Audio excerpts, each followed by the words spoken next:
30টা চাকরির দরজায় কড়া নেড়েও একবারও হ্যাঁ শোনেননি। সবাই বলেছিল তুমি পারবে না, আর সেই মানুষটাই গড়ে তুলল বিশ্বের অন্যতম বড় ব্যবসায়িক সাম্রাজ্য আলিবাবা। এটা কোনো গল্প না, এটা বাস্তব জ্যাক মার জীবন। আজকের এই স্টোরিতে আমরা জান তার ব্যাকগ্রাউন্ড, ছোট্ট ছেলেটা কিভাবে হয়ে উঠল এক কিংবদন্তি। ওকে গাইজ, বেশি কথা না বলে লেটস বিগিন।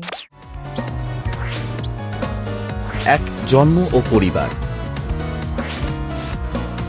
চীনের হ্যাংজু শহরে 1964 সালের সেপ্টেম্বর মাসে জন্ম নেয় এক সাধারণ ছেলে, মা ইউন, যাকে আজ পুরো বিশ্ব চেনে জ্যাক মা নামে। তার পরিবার ছিল না ধনী, ছিল না রাজনীতির ঘরও। বাবা মা ছিলেন লোকগানের শিল্পী, পরিবেশন করতেন চীনের ঐতিহ্যবাহী সঙ্গীত তিনতান। শৈশবে জ্যাক মা শুনতেন গল্প, দেখতেন স্বপ্ন। কিন্তু এই পরিবারে বড় হওয়া মানে ছিল সংগ্রামকে জড়িয়ে ধরা। বাবা মার আর্থিক অবস্থা ভালো না থাকলেও জ্যাকের চোখে ছিল এক অদ্ভুত জেদ। তিনি জানতেন একদিন তিনি ইতিহাস গড়বেন। 2. শৈশব ও শিক্ষা জীবন। ছোটবেলায় জ্যাক মা ছিলেন দুর্বল ছাত্র, বিশেষ করে অঙ্কে বরাবর ফেল। স্কুলে ভর্তি হওয়াটাই ছিল এক যুদ্ধ, কিন্তু তিনি হার মানেননি। নিজের শহরের বিদেশি পর্যটকদের সঙ্গে ইংরেজি চর্চা করতেন, বাইসাইকেল চালিয়ে হোটেলে যেতেন, বিনামূল্যে গাইডিং করতেন। শুধু শিখতে চান ইংরেজি, একমাত্র লক্ষ্য শেখা আর শেখা। একাধিকবার কলেজ ভর্তি পরীক্ষায় ফেল করে অবশেষে তিনি ভর্তি হন হ্যাংজু টিচার্স ইনস্টিটিউটে। সেখান থেকে ইংরেজিতে ডিগ্রি অর্জন করেন। ইচ্ছে ছিল শিক্ষক হবেন, তবে জীবন তো সহজ নয়। চাকরির জন্য আবেদন করেছেন 30টিরও বেশি জায়গায়, পুলিশ, রেস্টুরেন্ট, এমনকি কফক। সবখান থেকে ফিরেছেন খালি হাতে। শেষমেশ এক বিশ্ববিদ্যালয়ে সামান্য বেতনে ইংরেজির শিক্ষক হিসেবে চাকরি পান।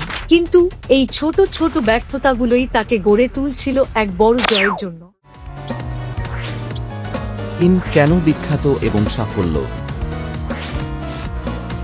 সফলতা হুট করে আসে না, আর জ্যাক মা এই কথার জীবন্ত উদাহরণ। 1999 সালে মাত্র 18 জন বন্ধুকে নিয়ে তিনি শুরু করেন এক আইডিয়া, আলিবাবা, একটি অনলাইন মার্কেট প্লেস।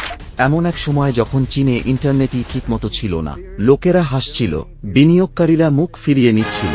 কিন্তু জ্যাক মা বলেছিলেন, আমরা গরিব, কিন্তু আমাদের স্বপ্ন বড়।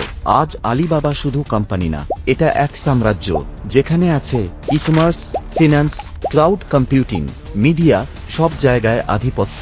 জ্যাক মা আজ শুধু সফল উদ্যোক্তা না, তিনি এক যোদ্ধা, এক স্বপ্নবাজ লড়াকু, যিনি বলেছিলেন না মানি না হার, হার মানব না। যখন সবাই বলেছিল তুমি পারবে না, তিনি নিজেকে বলেছিলেন আমি পারব। Video outro. জীবন যদি বারবার না বলে, তবে মনে রেখো তোমার একটা হ্যাঁ সবকিছু বদলে দিতে পারে। জ্যাক মার মতো তোমার ব্যর্থতাও হতে পারে শক্তি, তোমার গল্প একদিন হতে পারে ইতিহাস। যদি কখনো মনে হয় আমি পারবো না, তখন এই নামটা মনে রেখো, জ্যাক মা। কারণ কেউ জন্মায় না সফল হয়ে, কেউ সফল হয় লড়ে, এবং সেই লড়াইটাই তোমাকে একদিন করে তুলবে এক কিংবদন্তি। শেষ কথা,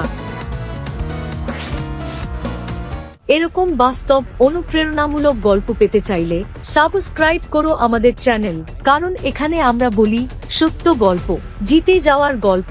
আরো এরকম ভিডিও দেখতে চাইলে আমার সাথেই থেকো, চ্যানেলটা সাবস্ক্রাইব করো, আর করে দেখাবো কিভাবে ব্যর্থতা থেকে উঠে দাঁড়ায় একজন চ্যাম্পিয়ন।